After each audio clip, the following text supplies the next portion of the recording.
Hello दोस्तों, स्वागत है आपका हमारे चैनल पर। आज जब मैं कॉलेज से घर आया तो घर का नज़ारा देखकर मेरे पैरों तले ज़मीन खिसक गई। एक नौजवान आदमी मेरी दीदी के कमरे से बाहर आया और उसके पीछे मेरी दीदी भी बाहर आई। मैं तो शौक रह गया कि आखिर मेरी दीदी इस आदमी के साथ अकेले कमरे में क्या कर रही थी। वह आदमी बहुत ही हट्टा-कट्टा तंदुरुस्त नौजवान था। मैंने दीदी से पूछा, दीदी तुम इस आदमी के साथ अकेले कमरे के अंदर क्या कर रही थी?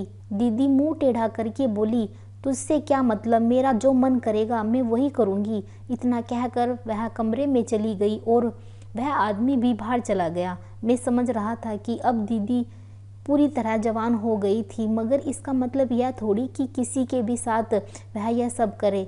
वह आदमी अब रोज हमारे घर आने लगा था।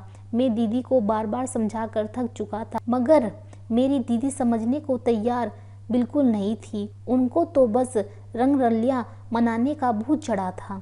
मैंने सोचा अगर यह बात मैं माँ बाप को बता दूंगा तो उन्हें बहुत बुरा लगेगा। अब तो वह आदमी रात में भी घर आने लगा था। मैं बड़ी सोच में पड़ गया था कि आखिर मेरी दीदी की क्या मजबूरी है जो इस आदमी के साथ यह सब करना पड़ रहा है। मैंने सोचा अगर कहीं आड़ पड़ोस वाले यह सब देख लेंगे तो हमारी बहुत बेइज्जती होगी, मगर दीदी को यह बात समझने में नहीं आ रही थी। एक दिन मैं बाथरूम करने उठा।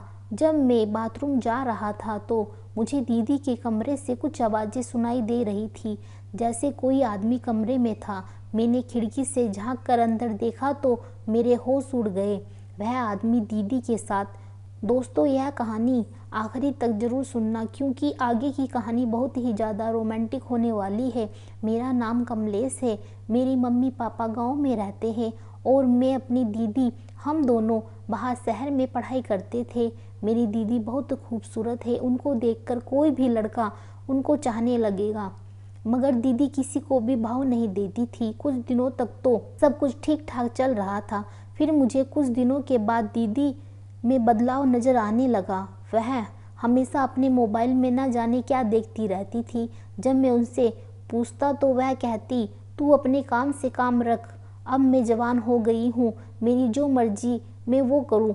एक दिन मैं स्कूल से आया, मैंने दीदी को देखा। दीदी कमरे के अंदर और अंदर से दरवाज़ा बंद था। मैंने आवाज़ लगाई, तब दीदी बोली, कमलेश थोड़ी देर बैठ जा, मैं अभी आती हूँ। मैंने कहा ठीक है। फिर मैं सोफे पर बैठकर टीवी देखने लगा। थोड़ी देर बाद दीदी ने दरवाज़ा खोला। कमरे से एक आदमी बाहर निकला। उसी के पीछे मेरी दीदी भी बाहर आई। यह नज़ारा देखकर मेरे रोंगटे खड़े हो गए। जब वह आदमी चला गया तो मैंने दीदी से पूछा, दीदी यह सब क्या चल रहा है? दीदी बोली, छोड़, तू नहीं समझेगा। मैंने कहा, दीदी तुम गलत कर रही हो। दीदी बोली, तू अपनी पढ़ाई पर ध्यान दे और मैं अपनी पढ़ाई पर ध्यान दे रही हूँ।